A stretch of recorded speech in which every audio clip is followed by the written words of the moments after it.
Oye, a propósito de los 50 años del golpe, queríamos tratar de compartir un poco, un par de reflexiones, porque creo que lo que pudimos ver durante todo este último mes fue cómo el gobierno estuvo durante semanas tratando de agraciar a la derecha, con diversos gestos, llamados telefónicos, buscándolos convencer a la UDI y a Renovación Nacional para hacer una firma común en nombre del nunca más y también por democracia siempre. E incluso Boris estuvo repitiendo mucho esta frase de que los problemas de la democracia se resuelven con más democracia, eh, firmando documentos con Piñera, juntándose a desayunar con él, lo llamó demócrata, lo invitó al nunca más también, y lo mismo, buscó una declaración común con partidos que apoyaron el golpe en su momento, y que esto en última instancia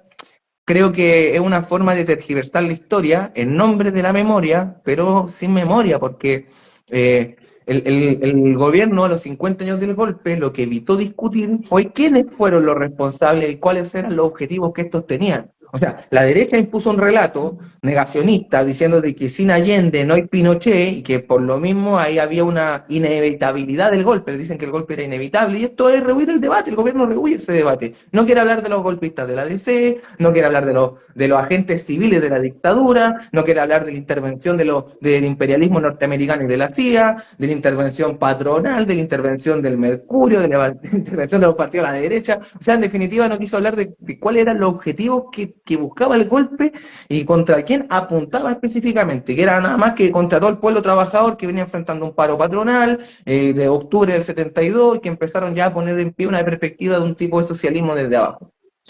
Entonces, el gobierno en la práctica lo que hizo fue ensayar una política de olvido y de reconciliación en nombre de la democracia, confirmado. Y lo crítico de esto es que el Boric, el gobierno, digo, el Partido Comunista, el Frente Amplio, prefirieron guardar silencio y callarse la boca frente a los socios de la concertación, que no son más que los continuadores de la obra de Pinochet, que incluso en los 90 la concertación creó una agencia, una oficina de inteligencia, un órgano de represión y de inteligencia llamada la Oficina, en el gobierno de Patricio Elwin, que se encargaba de perseguir a las organizaciones de izquierda, de perseguir, infiltrar, y ahí estuvo a la cabeza Marcelo Chilin del Partido Socialista, Felipe Alboe del PPD, o sea, esa es la concertación. O sea, no solamente vemos entonces que Boric intenta borrar la historia juntándose con estos golpistas como tal, que era lo que buscaba la dictadura, que era acabar con, o sea, imponer un sistema neoliberal a sangre y fuego, creando un sistema donde los derechos básicos, la vivienda, la salud, la educación, son un mercado para los empresarios, y le regaló empresas estratégicas, recursos naturales, bienes comunes a los privados y a las grandes transnacionales. Y así, la concertación lo que hizo, más que nada, fue dibujar durante todos los 90 un Chile neoliberal a la medida de los Luxis, de Piñera, de Ponce Lerú, de los Bonapen, de los Errázuri, a la medida de grandes transnacionales como BHP, o el Marley, o las Salmoneras, o las Forestales, o nos podríamos seguir eternamente, pero eh, el tema es que con ellos, con esa gente que conservó la herencia pinochetista y que conservó la impunidad del gobierno del Frente Amplio y del Partido Comunista, de la mano de la concertación quieren hacer un nunca más, o sea, con compromisos de democracia siempre con los golpistas. Una estrategia de olvido y reconciliación, como decía anteriormente, que se basó en formar un frente democrático que iba desde la democracia cristiana, Bachelet, Lago, el Partido Socialista, Frey, hasta el Partido Comunista. Y este último es curioso porque si bien en un principio de toda esta campaña se sintió o plantearon a sentir cierta incomodidad o ciertas molestias, al final terminaron acoplándose y callándose la boca frente a las críticas que surgieron en contra del gobierno a propósito por, bueno, críticas de las organizaciones de derechos humanos por la insuficiencia del Plan Nacional de Búsqueda, o bien producto de la represión que el gobierno realizó en la romería conmemorativa el pasado 10 de septiembre en Santiago. Entonces, este ensayo de Frente Democrático tenía una doble tarea, que es al menos lo que hemos ido discutiendo entre compañeros de la izquierda diario, es que por un lado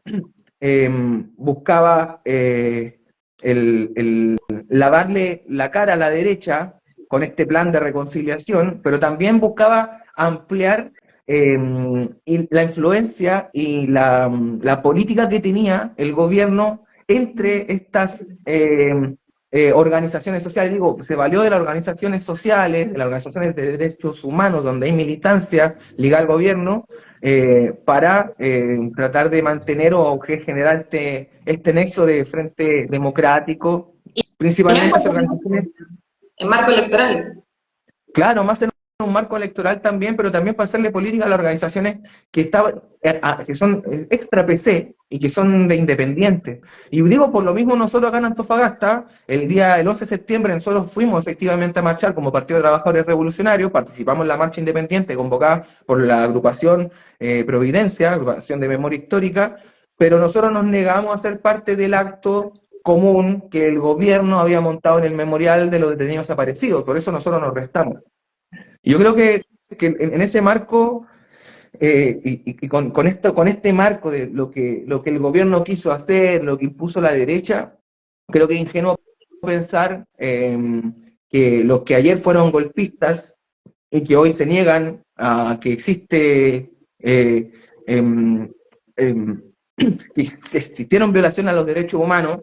esos que hoy día niegan esa situación, con ellos se va a hacer una declaración y van a darnos garantía de no repetición. O sea, yo creo que eso es ingenuo pensar de que a 50 años del golpe no va a ver a ocurrir una posibilidad de golpe de Estado. Digo porque hay una firma, hay una garantía de democracia. Entonces hay que decirlo claro, fuerte.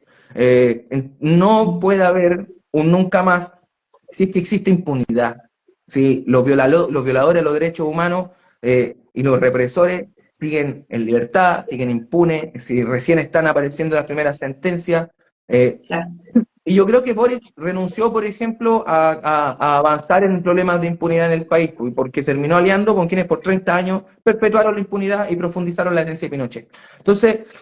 digo, para cerrar, nosotros llamado que hacemos es que no olvidamos, no perdonamos, que a la derecha que intenta avanzar en contra de nuestros derechos, como viene pasando en el Consejo Constitucional, restringiendo el derecho al aborto, entre otras cosas, a esa derecha no se le para con discursos democráticos. O sea, hay que enfrentar a los herederos de Pinochet y a toda su herencia neoliberal, hay que terminar con el saqueo empresarial y para eso hay que enfrentarlo en la calle, para eso hay que retomar, o al menos apostamos a retomar lo mejor de esa tradición combativa y libertaria de los trabajadores y el pueblo de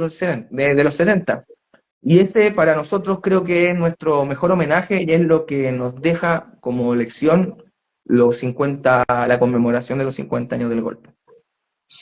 Muy actual el comentario político que nos da Daniel Vargas. Tenemos un comentario de Patricia Romo a propósito de la editorial. En plena conmemoración de los 50 años del golpe, Boric instala la idea de que Piñera es un demócrata. Lo único que les interesa es quedar bien con la derecha golpista. Una reflexión importante entonces que nos dice: a la derecha no se le consiga, no se le discute, a la derecha se le combate, y para eso necesitamos una alternativa y una herramienta política de las y los trabajadores. Muchas gracias, Daniel, por este comentario. Vamos entonces con... Nos vemos.